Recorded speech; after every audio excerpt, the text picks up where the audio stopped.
So the last thing is we'll just talk about kind of like your role in this whole process. Obviously, you need to be here for us to get it done. But after that, just being really on top of your maintenance is really what's going to keep you at a consistent level. We can't really regrow bone back, but we can prevent it from... You do bone grafts, though. Bone grafts, yes. Bone grafts are a little bit different. The way that they work is you need like a pocket formed there, and then they put the bone material into that pocket. But if it's more of a horizontal bone loss, there's no real pocket that gets formed. Yeah. So it's pretty tricky. So they use real bone for that, don't they? I think it's some kind of like... I've heard they do, some do both. Some do kind real of bone, crunched some do... up. Yeah, I think it really depends. I don't know too much about it. We kind of learned the basics of what's going on. Right. But yeah, it's not up your alley. Yeah. You would never do something like that. You're just cleaning, right? Yeah, exactly. There is new technology coming out with like lasers though that show that it does remineralize bone. So you'll have kind of like your bone filler, and then you'll have your bone matrix, which is kind of like rebar, and then you have your cement that goes around it. Sure. And over time, your bone will demineralize, and that cement kind of goes away. And over time, that rebar goes away too. But if the rebar stays behind, there's a lot of like laser treatments out there that will allow you to get that cement back as long as the rebar is still there. Right. Yeah. But it is pretty expensive.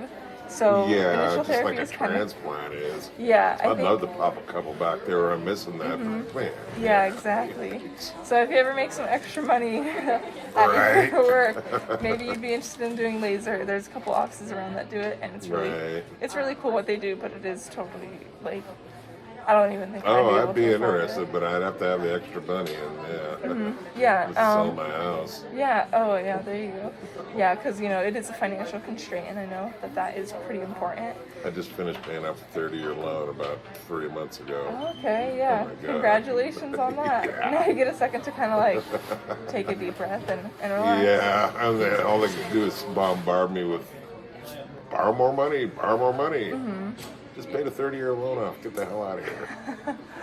Oh man, you finally paid that off, and now you gotta pay your house and sell your house. I did 30 years without refinancing or nothing. I was stupid. I should have refinanced 10, 15 years ago. But that would have been smart. It's over with. So I own my house. Now, what's done is done, I guess. Yeah. And then besides that, just like taking care of your teeth at home.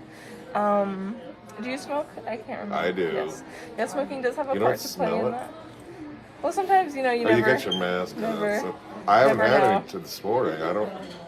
I'm worried about my blood pressure, so I don't want to smoke or have any coffee. I just had ice water before I came down. Yeah. I haven't even eaten anything or anything. Yeah, so it's not necessarily like the drugs that are involved with smoking. It's actually just like the heat in smoking that gets us concerned, because it'll like constrict your blood vessels, and then you don't get enough blood flow to your mouth, and that causes a whole set of other issues. It contributes to periodontitis and things like that. I'm sure you probably have heard this spiel before.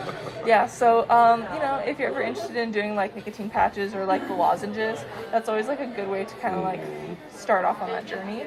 But it's totally up to you.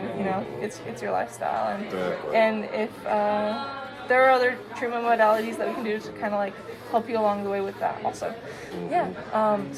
Just like being mindful about that is one thing, and then just being really good about home care, brushing and flossing regularly, and then also I would recommend like a water pick or a water flosser just to be able to get down. I have a water pick. I don't use it all the time, but I do occasionally. Yeah. Okay, yeah, I would highly recommend that, because it can get down to like 7, 8, 9 pockets. Yeah, and especially on this right side over here, we've got those deep pockets right here. Yeah. So even if you don't use it all the time, just really focusing on that area, I think would have a really positive impact. Yeah. All right.